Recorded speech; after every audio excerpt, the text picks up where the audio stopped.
Carta de Paulo a Tito, capítulo 1, do verso 10 ao verso 16, diz assim o texto da palavra de Deus: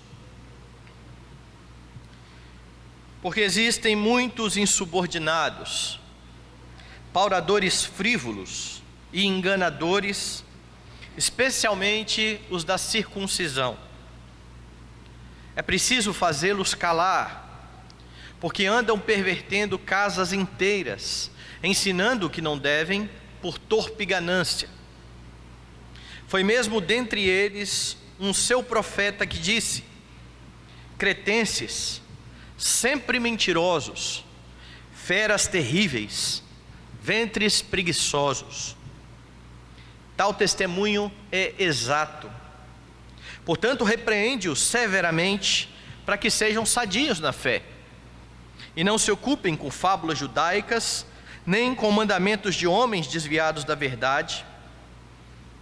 Todas as coisas são puras para os puros, todavia, para os impuros e descrentes, nada é puro, porque tanto a mente como a consciência deles estão corrompidas. No tocante a Deus, professam conhecê-lo, entretanto o negam por suas obras. É por isso que são abomináveis, desobedientes e reprovados para toda boa obra. Vamos orar. Amado Senhor, nós exaltamos o Teu nome. Tu és o nosso maravilhoso Deus, maravilhoso Redentor. Tu és aquele que enviou o Teu Filho para na cruz do Calvário padecer, ó Deus, em favor dos pecados do Teu povo. E pela graça, o Senhor nos chamou das trevas para a Tua maravilhosa luz.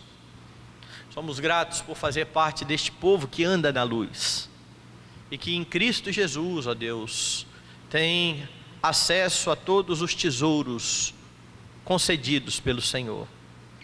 Louvamos o Teu nome, porque por meio da Tua palavra, o Senhor trata o nosso coração, o Senhor forma em nós o caráter de Cristo.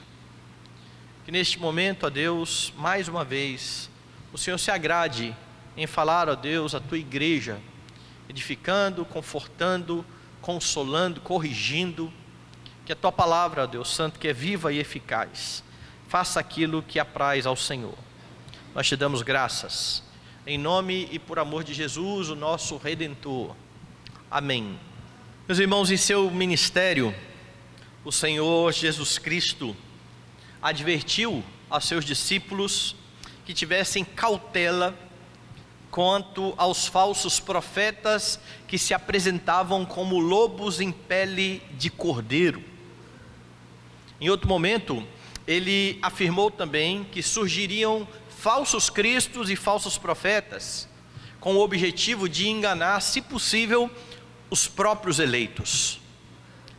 De igual forma, o apóstolo Paulo, em uma das suas andanças, em uma das suas viagens, quando se despediu dos presbíteros ali da igreja de Éfeso, ele chamou os presbíteros, e ele foi bem categórico ao dizer que após a sua partida, dentro da igreja penetrariam lobos vorazes, que não poupariam o rebanho. Os presbíteros precisavam estar bem atentos a isso que tanto o Senhor Jesus Cristo advertiu, quanto o apóstolo Paulo advertiu. Agora preste bem atenção, este Paulo que adverte aos presbíteros de Éfeso, está agora enviando Timóteo para Éfeso, e ele vai tratar de falsos mestres, e envia Tito para Creta, que vai tratar também do problema dos falsos mestres, porque essa é a realidade vivida pelas igrejas de Creta. Elas estavam enfrentando problemas com falsos mestres, com falsos ensinos, como por exemplo a questão da impureza, o que é puro, o que é impuro, ou como o homem se torna puro diante de Deus, dentre outros problemas. E isso não é uma exclusividade dos tempos apostólicos. Nos nossos dias nós enfrentamos problemas assim, nós percebemos muitos problemas, muitos desvios doutrinários. E se é verdade que há assuntos em que há discordância entre as igrejas, como por exemplo a forma de batismo, ele é aspersão ou ele é imersão, mas um assunto que não traz problemas maiores à fé. É verdade também que há desvios que são terríveis, desvios com o potencial de fazer muitos de fato abandonarem a fé. Há 2 semanas na internet muitos comentavam a respeito de um famoso pastor ali de São Paulo, que começou a dizer que a Bíblia precisa então ser atualizada, o pastor Ed René. E por causa disso a igreja precisa de presbíteros preparados.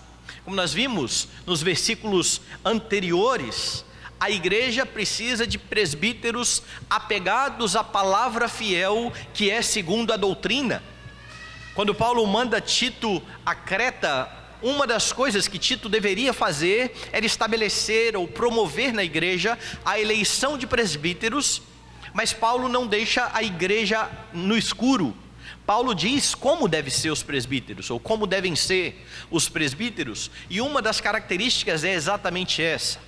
O presbítero, ele é apegado à palavra fiel, que é segundo a doutrina. É de líderes desta forma que a igreja precisa. E nos versículos que nós lemos hoje, Paulo deixa clara a razão para tal exigência. Por que os presbíteros precisam ser apegados à palavra fiel, que é segundo a doutrina? Você vai descobrir olhando para esse texto que ensina como devemos tratar os falsos mestres. É disso que Paulo está tratando aqui neste texto que lemos nessa noite. E a primeira coisa que você percebe Paulo estabelecendo aqui é que é preciso verificar a presença de falsos mestres dentro da igreja. Veja aí o versículo 10 e o versículo 11 novamente.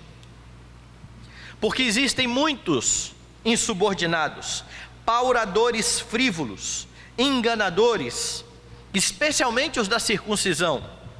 É preciso fazê-los calar, porque andam pervertendo casas inteiras, ensinando o que não devem por torpe ganância. Veja que a afirmação de Paulo não é uma suposição. Talvez haja entre vocês falsos mestres. Não, Paulo está dizendo que existem na igreja falsos mestres, e ele diz: existem muitos insubordinados. Lá na epístola de Paulo a Timóteo, você vai perceber a mesma realidade. Lá em Éfeso também havia falsos mestres, mas se você voltar aí algumas páginas da sua Bíblia e for lá para o capítulo 1, você vai ver uma diferença.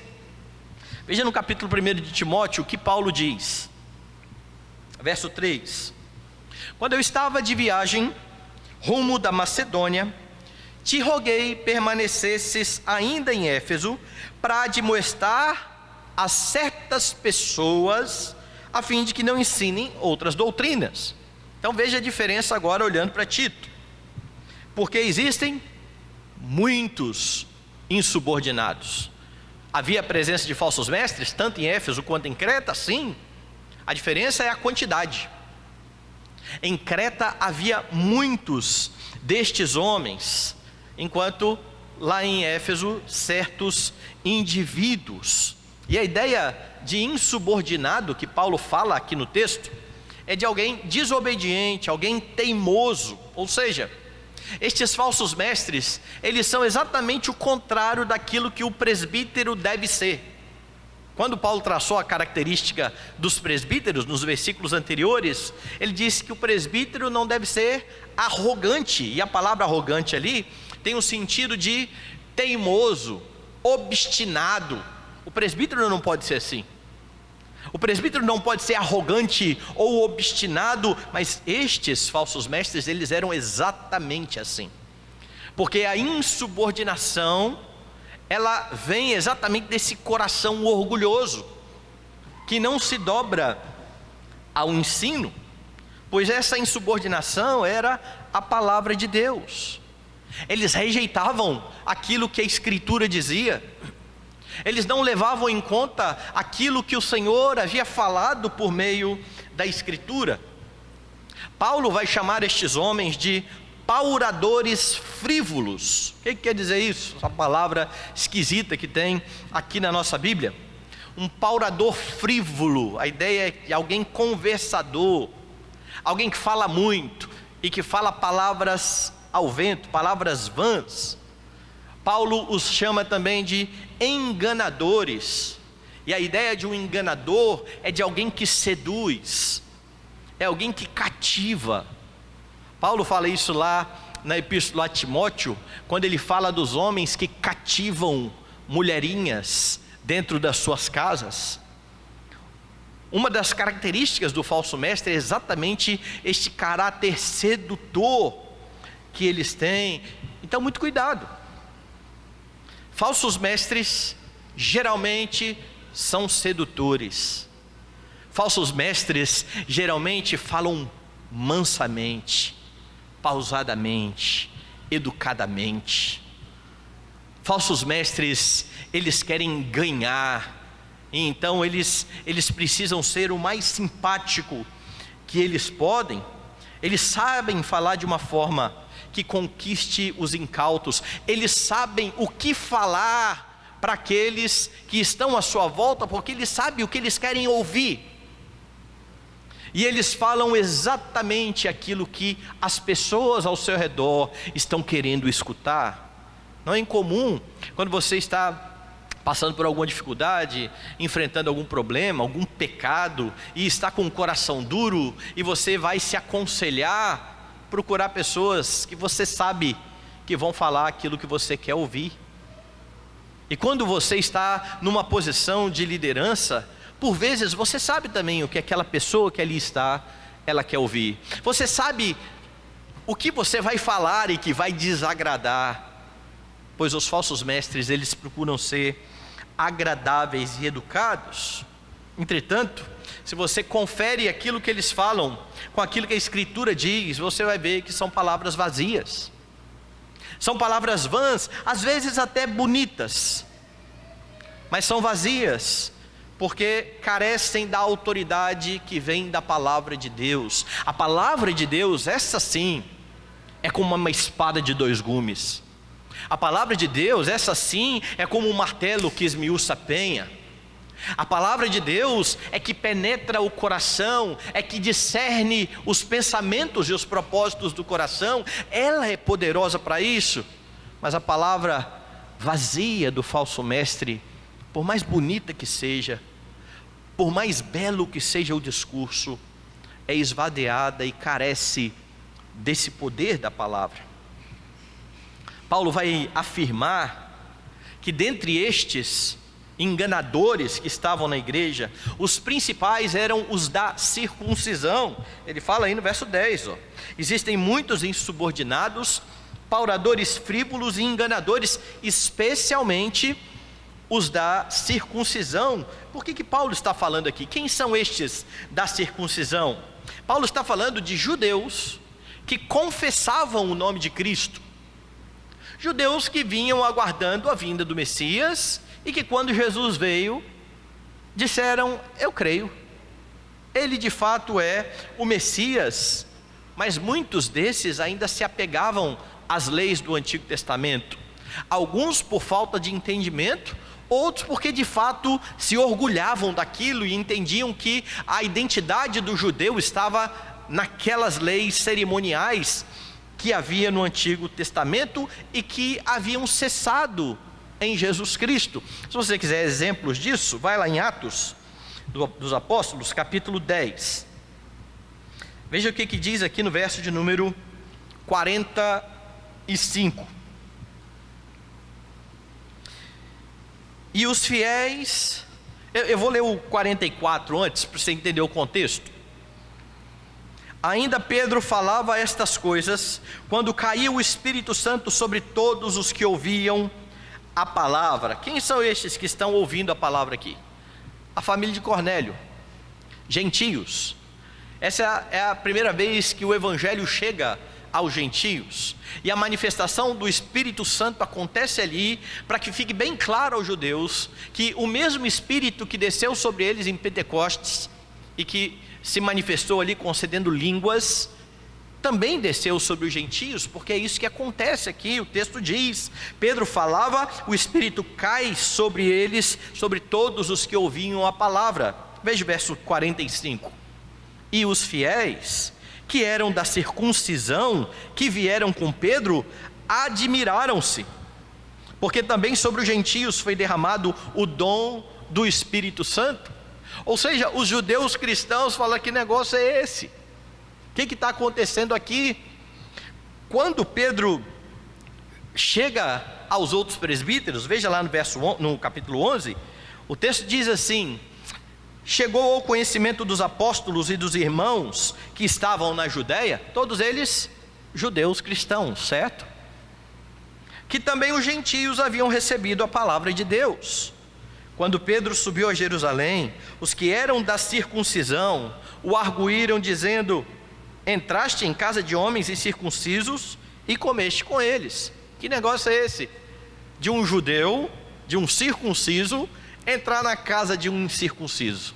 E aí então Pedro vai explicar e vai falar que o Espírito Santo caiu sobre eles, e que a salvação que chegou aos judeus também havia chegado aos gentios. Se você for lá em Gálatas, você vai ver algo parecido.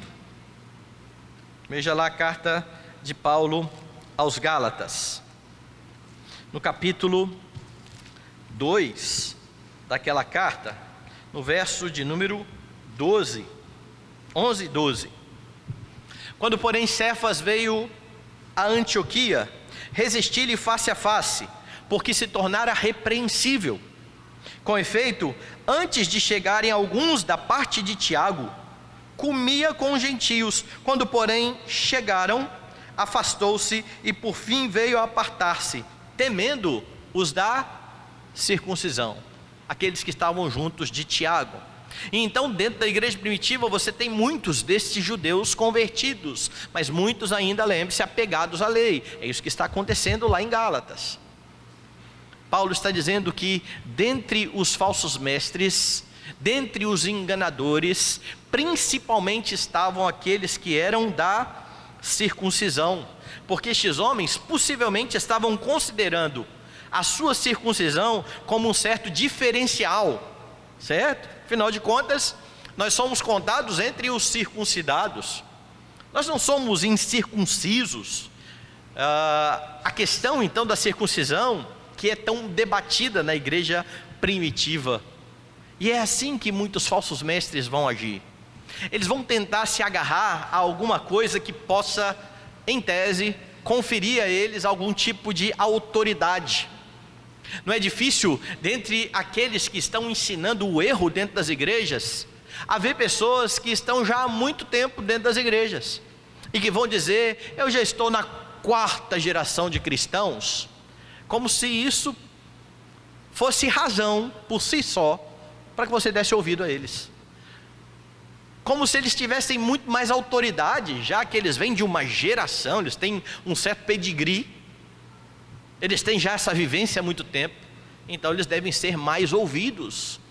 Mas não é assim na igreja, não é desta forma que funciona na igreja. Mas há muitos que, por fazer parte da igreja há muito mais tempo, acham que têm em si mesmo autoridade para discorrer sobre doutrinas, e muitas vezes fazem isso de forma equivocada.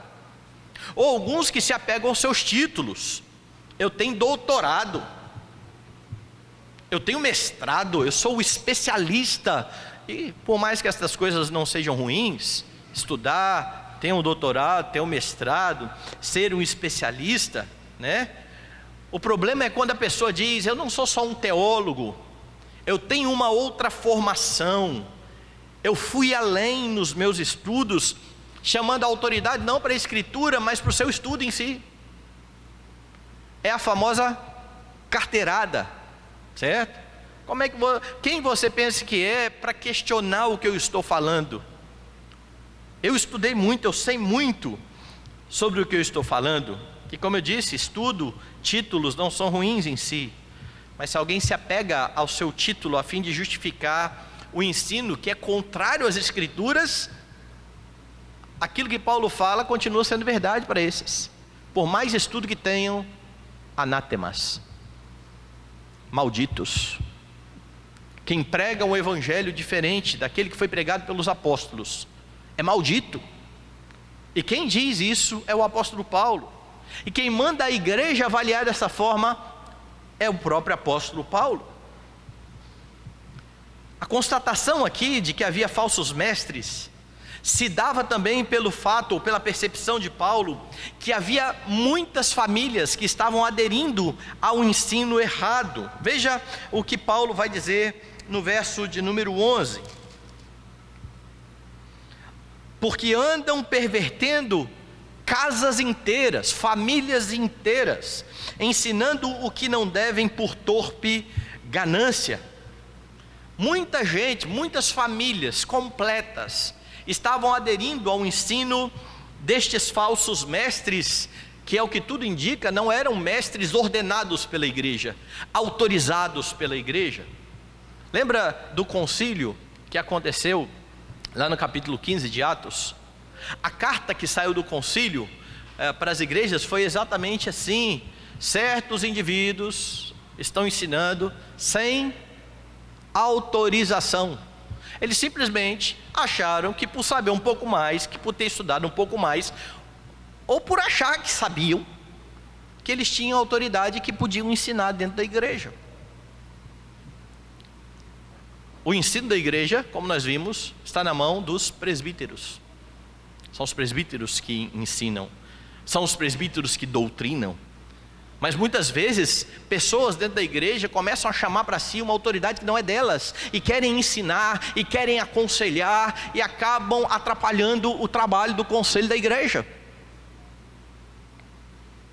Paulo então está dizendo a respeito dessas pessoas, e Paulo deixa clara a motivação destes homens. Estes homens estavam interessados apenas no lucro, eles queriam lucrar com aquelas pessoas. Mas essa não é a única motivação do falso mestre. Há outras motivações.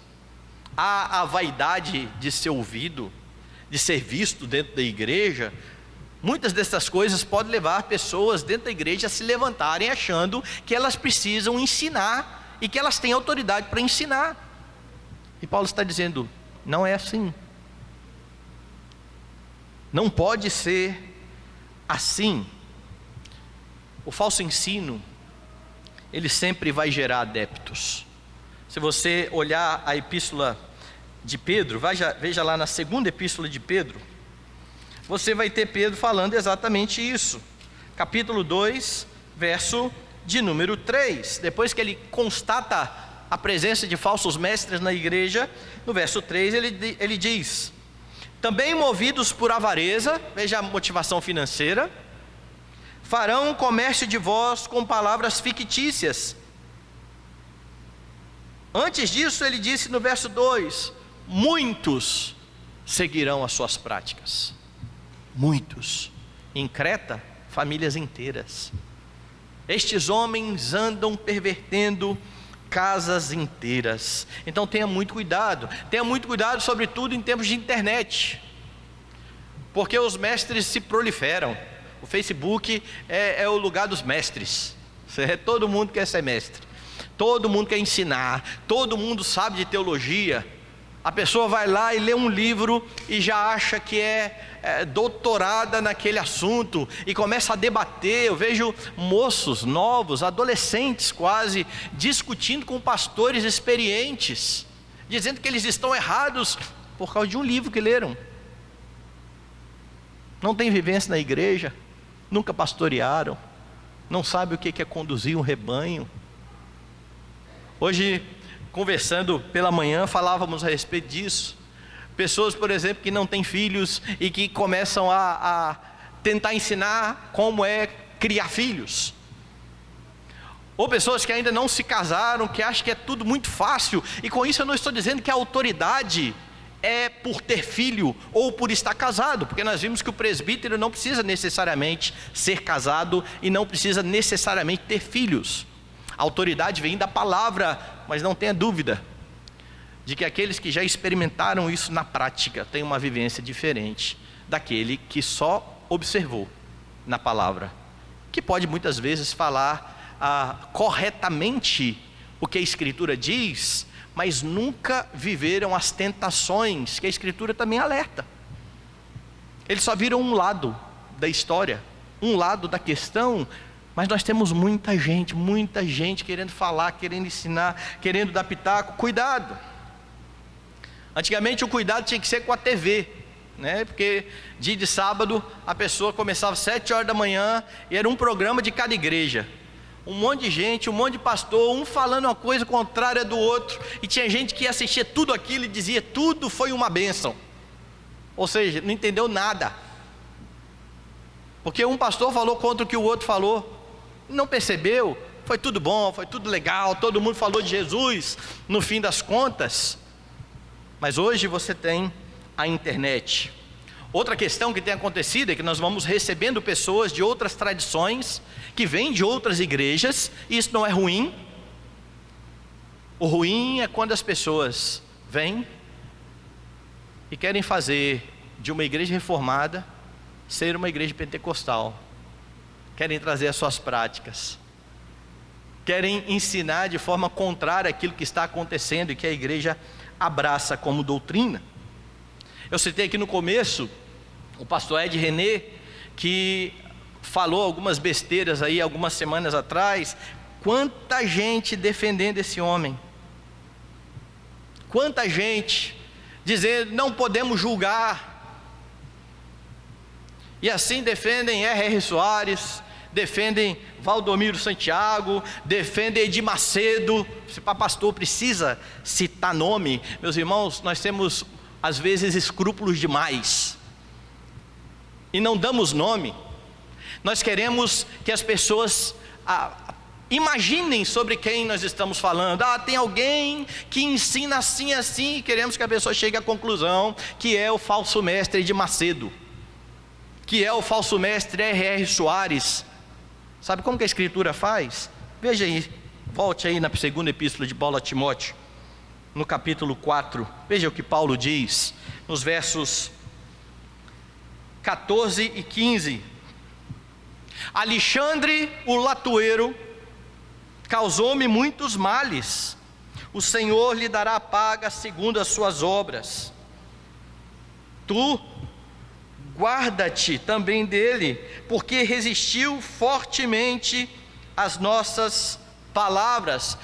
Paulo não tem problema algum em citar nomes e de falar de homens que estão desviados da verdade, porque nós não podemos esperar que as pessoas imaginem.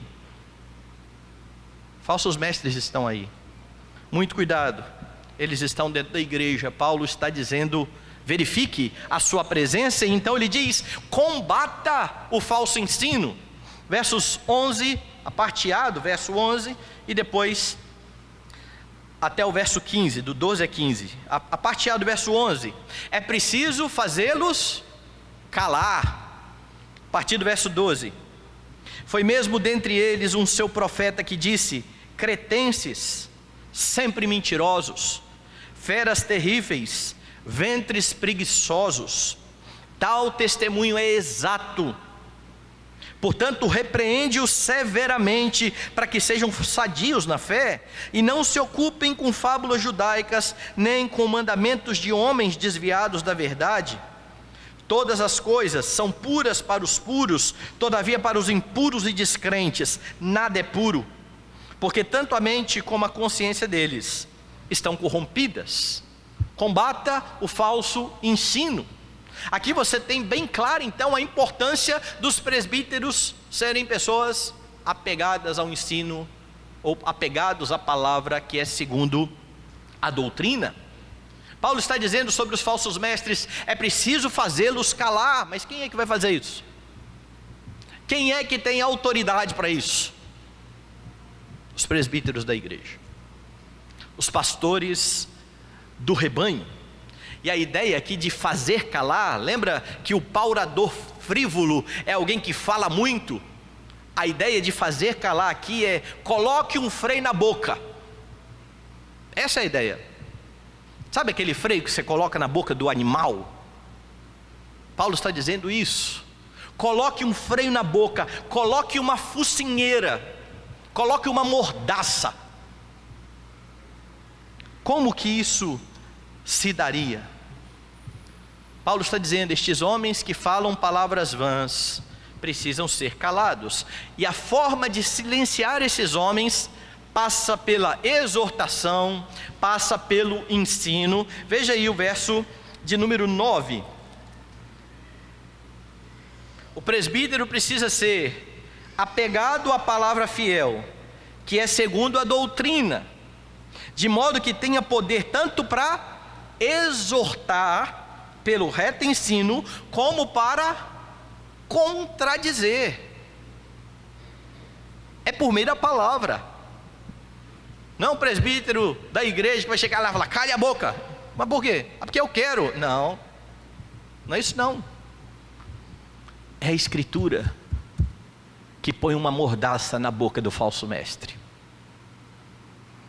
É por isso que o presbítero precisa habilmente manusear a Escritura, conhecer a doutrina, a fim de convencer, de contrapor o erro, de exortar na autoridade da Escritura, da palavra de Deus. Se você for na primeira epístola de Paulo a Timóteo, lá no versículo de número 3, capítulo 1, versículo 3, você tem assim: quando eu estava de viagem rumo da Macedônia, te roguei permanecesses ainda em Éfeso, para admoestares a certas pessoas, a fim de que não ensinem outra doutrina. Então passa pela exortação, passa pela admoestação. Vai lá em Tito de novo, capítulo 1, veja o verso 13. Repreende-os severamente. E tudo isso na autoridade da palavra, ok? Os presbíteros fazem isso na autoridade da palavra, chegando até a disciplina. Volte lá em Timóteo, capítulo 1, 1 Timóteo, capítulo 1, e veja comigo a partir do verso 18. Este é o dever que te encarrego, ó filho Timóteo, segundo as profecias de que antecipadamente foste objeto. Combate, firmado nelas, o bom combate, mantendo a fé, a boa consciência, porquanto alguns, tendo rejeitado a boa consciência, vieram a naufragar na fé. E dentre esses se encontram Himeneu e Alexandre, os quais entreguei a Satanás para serem castigados, a fim de não mais blasfemarem. De novo, Paulo está citando por nome, e está dizendo: eles estão excluídos da igreja. Os falsos mestres precisam ser exortados, porque a ideia da exortação é para que eles sejam sadios na fé. Não é para enxotar simplesmente, mas é para ganhá-los, é para convencê-los, é para que eles se dobrem à autoridade da Escritura. E de novo, a igreja precisa de líderes que conhecem bem a doutrina, para aprender a ficar vacinada contra o falso ensino, e precisa de líderes que estejam dispostos a batalhar pela fé e enfrentar o erro. Porque, irmãos, tem muita igreja presbiteriana do nosso arraial, que estão se desviando, porque ao invés de enfrentar os que estão ensinando errado, os presbíteros colocam pano quente, porque eles têm medo de rachar a igreja, de ter algum problema da igreja, ou de serem mal vistos dentro da comunidade, achando que com o passar do tempo as coisas vão melhorar. Agora imagine a represa, e ali então tem uma pequena fissura, e começa uma gotinha de água, e aí você passa, olha, daqui a pouco para. Você acha que para? Se você não cuida da pequena fissura, se você não estanca aquela gotinha, daí a pouco toda a parede ali da represa cede. E assim é o falso ensino. Chame, confronte, exorte, para que sejam sadios na fé. O falso ensino deve ser rechaçado, Os que ensinam errado precisam ser silenciados, mas em vez disso, muitos desses são colocados como professores da escola dominical. As pessoas dão problema na igreja, vai dar aula, vai formar discípulos, vai falar contra aquilo que é a doutrina da igreja. Nós damos autoridade a pessoas que muitas vezes não creem como estão nos símbolos de fé, e colocamos pessoas assim à frente para ensinar a igreja. Que mal estamos fazendo muitas vezes, colocando pessoas assim para ensinar, ao invés de silenciar. Volte lá, Paulo vai dizer mais.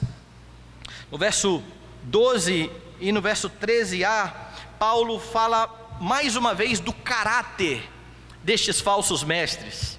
Lembre, eles eram de Creta, eles eram judeus anteriormente e creram no Senhor Jesus Cristo. E agora Paulo atribui a eles o caráter dado aos habitantes da cidade de Creta.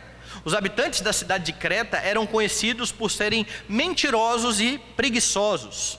E aí, para isso, Paulo cita um homem que eles consideravam como se fosse um profeta e que era muito respeitado.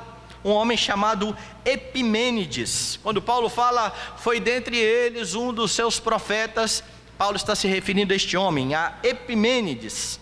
Epimênides era reverenciado como profeta, e aí então Paulo cita Epimênides. Veja lá o que diz o texto. Foi mesmo dentre eles um seu profeta que disse: cretenses, sempre mentirosos, feras terríveis, ventres preguiçosos. E aí Paulo concorda com o profeta. Tal testemunho é exato, portanto, repreende-os severamente. Perceba o que Paulo está fazendo aqui. Perceba a habilidade de Paulo. Paulo cita um profeta deles, num momento em que ele disse uma verdade, certo? Paulo coloca os falsos mestres e aqueles que estavam seguindo os falsos mestres em um dilema. Porque ou eles concordavam com o profeta, que eles diziam que era profeta, e diziam: nós somos preguiçosos mesmo. Ou eles diziam: nada disso, Paulo, nós não somos preguiçosos coisa nenhuma, então seu profeta está errado. Veja a habilidade. Paulo se utiliza de uma citação aqui para colocá-los nessa situação. Repudiando, eles estavam assumindo que o seu profeta era mentiroso. Como eu disse, Paulo era habilidoso. Paulo pega a verdade que está na boca de um ímpio e usa aquilo ali com poder e graça. Nós não temos que ter medo da verdade que é dita pelo ímpio. Não é porque foi um ímpio que disse que está errado. Pelo crivo da Escritura, você pode ou entender que aquilo ali é correto, ou rechaçar ali como mentira. Mas se é verdade, não tenha medo.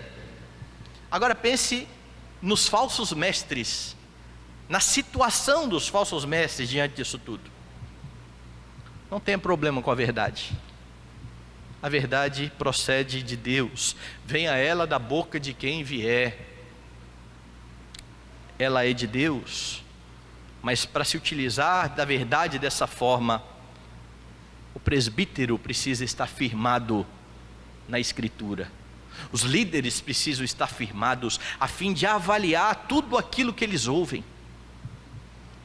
Assim os membros da igreja precisam ser, a fim de ouvir tudo e reter o que é bom. Mas o que é bom? O que é bom é aquilo que não vai contra a Escritura.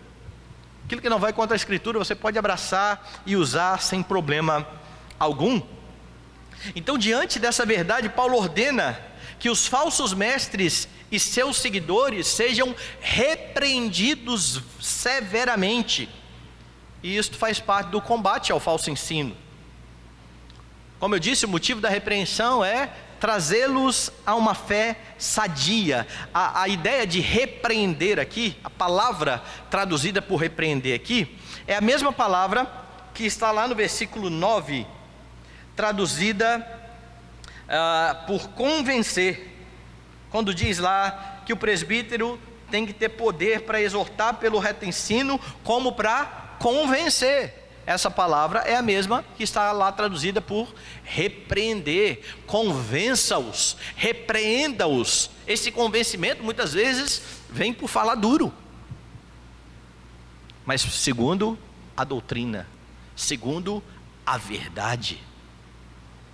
Repreende-os severamente para que sejam sadios na fé. E isso passaria tanto pelo entendimento de que eles não deveriam se ocupar com aquilo que a Escritura não ensinava, as fábulas judaicas, bem como o abandonar o erro, os mandamentos de homens desviados da verdade. Veja aí como que Paulo desenvolve nos versos 13 e 14. Tal testemunho é exato. Portanto, repreende-os severamente para que sejam sadios na fé. Não se ocupem de fábulas judaicas, histórias muitas vezes sobre os heróis da fé do Antigo Testamento, que eram contadas, mas que não eram encontradas na Escritura. Deixe isso de lado. Abandone aquilo que a Escritura não fala. E ele diz: nem com mandamentos de homens desviados da verdade.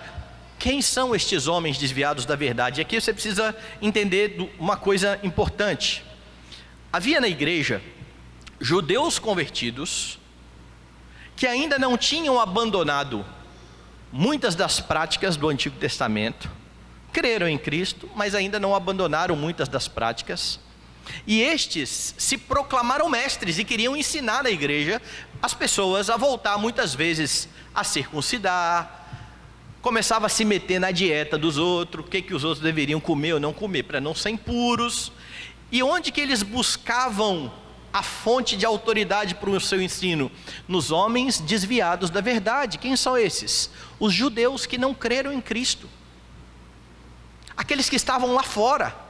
Então muitos da igreja, judeus da igreja, tomavam seus conselhos ou aprendiam desses judeus que não haviam se rendido a Cristo, que estavam desviados da verdade, e pegavam este ensino e tentavam introduzir dentro da igreja. Paulo está dizendo: repreende, para que eles não façam isso, nem se ocupem das fábulas e nem fiquem atrás do ensino destes homens desviados da verdade, que rejeitaram o evangelho. Veja que o versículo 15 vai deixar claro qual era o tipo de ensino, ou um dos tipos de ensino. Todas as coisas são puras para os puros, todavia para os impuros e descrentes nada é puro, porque tanto a mente como a consciência deles estão corrompidas. Paulo agora dá um exemplo deste ensino errado. Havia no Antigo Testamento a proibição de alimentos puros, alimentos impuros. Os que estão em Cristo já estão purificados. Se você quiser entender bem isso, abra aí em Marcos, capítulo 7. Evangelho conforme Marcos, capítulo de número 7, veja a partir do verso de número 14.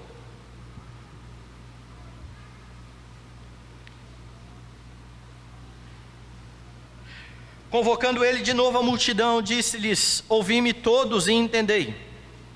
Nada há fora do homem que entrando nele o possa contaminar, mas o que sai do homem é que o contamina. Por que Jesus está falando a respeito disso? Porque lá no comecinho do capítulo 7, Jesus está ali, os fariseus, os escribas, e aí então ele olha os discípulos e questiona: por que os seus discípulos comem sem lavar as mãos? Por que eles quebram a tradição? Todo mundo sabe que é preciso se purificar para poder se alimentar. E aí então Jesus vai ensinar, eles não vão compreender. Jesus retoma o ensino aqui, e ele é bem claro: nada há fora do homem que entrando nele o possa contaminar, mas o que sai do homem é o que o contamina. Se alguém tem ouvidos para ouvir, ouça. Quando entrou em casa, deixando a multidão, seus discípulos o interrogaram acerca da parábola. Então lhes disse: assim vós também não entendeis? Não compreendeis que tudo o que de fora entra no homem não pode contaminar? Porque não lhe entra no coração, mas no ventre, e sai para lugar escuso. E assim considerou ele puro todos os alimentos. E dizia: o que sai do homem, isso é o que contamina.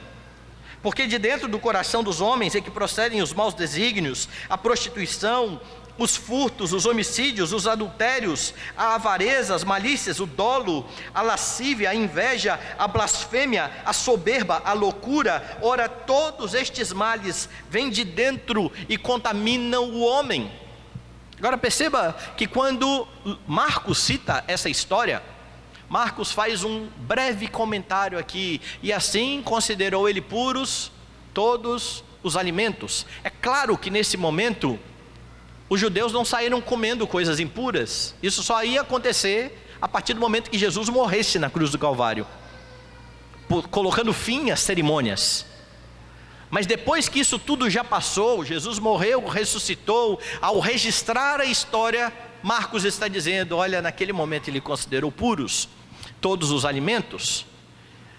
No Antigo Testamento, as leis, elas serviam para imprimir no coração do judeu a ideia de que Deus é santo e de que o homem é impuro. É por isso que Deus proibia animais, ou comer animais, ou até tocar em animais impuros. Mas a partir do momento que Cristo morre no Calvário, não há mais necessidade de olhar para animais, para saber sobre a santidade de Deus e sobre a imundícia do homem. Olhe para a cruz. Foi necessário o Filho de Deus morrer para que este homem imundo fosse agora purificado. Quem está em Jesus não carece de fazer mais nada para se purificar, porque ele já está purificado. E aí então Paulo vai confrontar os homens que continuavam insistindo, dizendo: não, certos tipos de comida não podem ser comidas por crentes. E Paulo então diz: todas as coisas são puras para os puros. Aqueles que estão em Cristo já são puros. Não há alimento que eles venham a comer que os contamine. Cristo já os lavou. Aí ele faz o contraponto dizendo: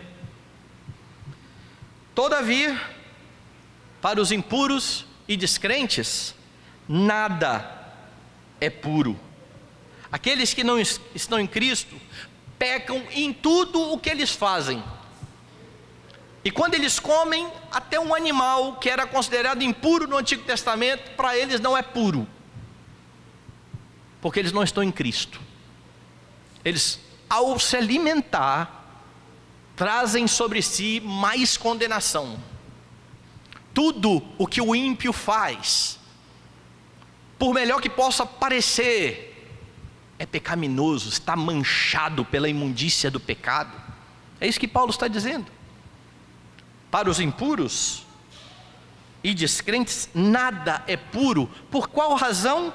Porque tanto a mente como a consciência deles estão corrompidas. Tudo é pecado, tudo o que fazem é pecado. Então, preste bem atenção nos falsos mestres, porque qualquer ensino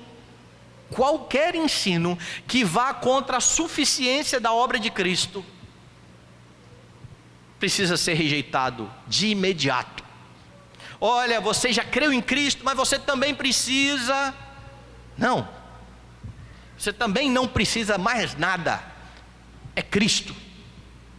Ah, mas eu não preciso andar em santidade? Sim, mas não para a salvação, porque você é salvo, porque você foi santificado, porque você foi purificado, porque você foi lavado, porque você foi liberto do pecado e agora pode andar em santidade. Mas não andar em santidade para ser salvo. Então, quando alguém ensina que você precisa buscar uma vida de santificação para ser salvo, está errado. Você precisa de Cristo para ser salvo. Você precisa de crer que Cristo andou corretamente, cumpriu a lei, para que você pudesse ser salvo, e agora você vai andar em santidade, porque Ele te alcançou, porque Ele te lavou, porque você não é mais um impuro. Então rejeite qualquer ensino que queira colocar um pouco mais de responsabilidade em você naquilo que não lhe cabe, que é a salvação. A salvação é a obra do Senhor Jesus Cristo. O que lhe cabe? Caminhar em santidade para a glória daquele que te salvou. Observar os mandamentos. Louvar, honrar ao Senhor Deus, porque em Jesus você é visto pelo Senhor como alguém que já está limpo.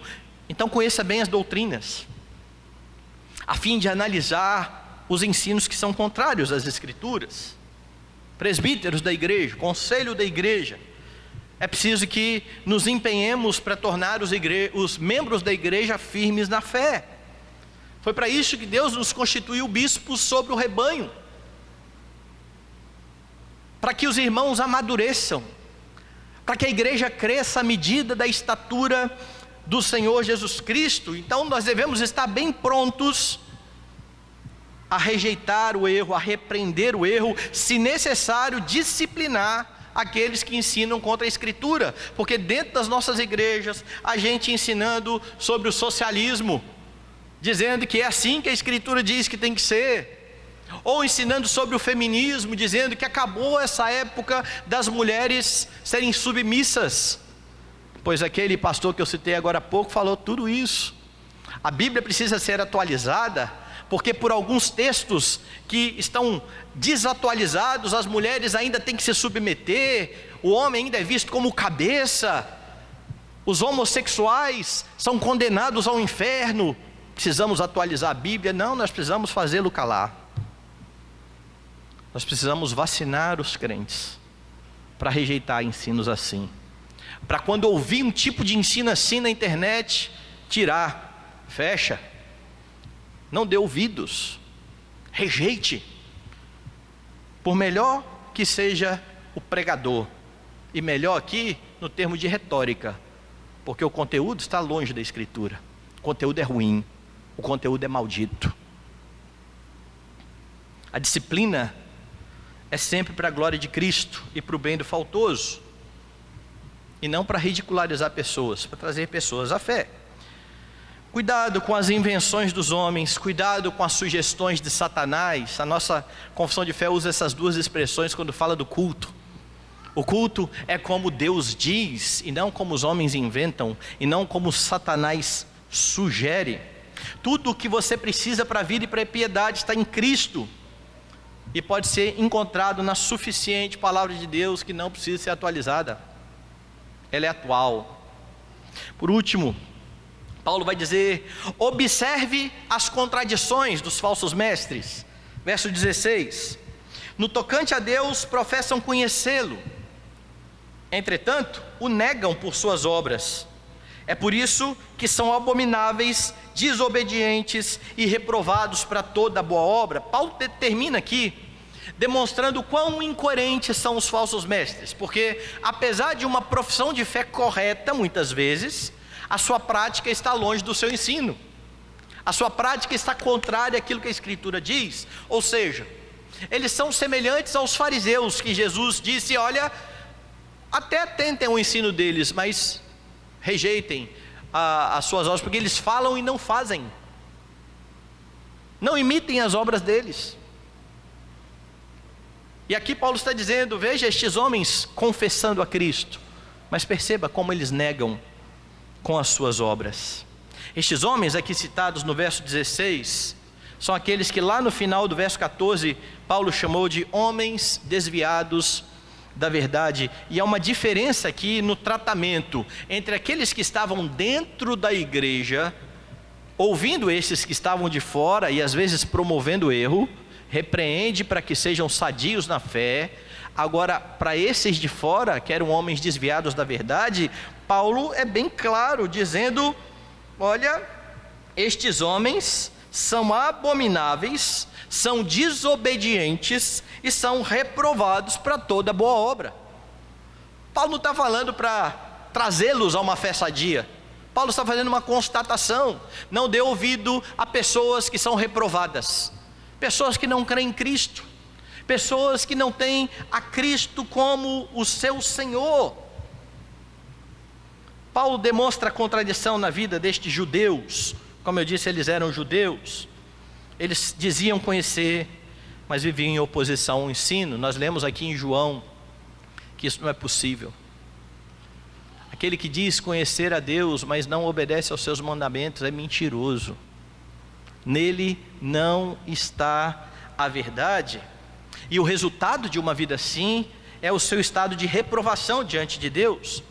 É o Senhor que considera estes homens abomináveis, reprovados para toda boa obra, desqualificados para fazer qualquer coisa boa. Jesus já havia ensinado lá em Mateus, capítulo 7, que os falsos profetas são como lobos em pele de ovelha, mas que era possível perceber como eles são pelos seus frutos. Pelos frutos os conhecereis. É isso que Paulo está dizendo para ser observado aqui. Ou seja, você precisa prestar atenção não só ao ensino, mas às obras daqueles que ensinam. Eles são coerentes com aquilo que eles pregam?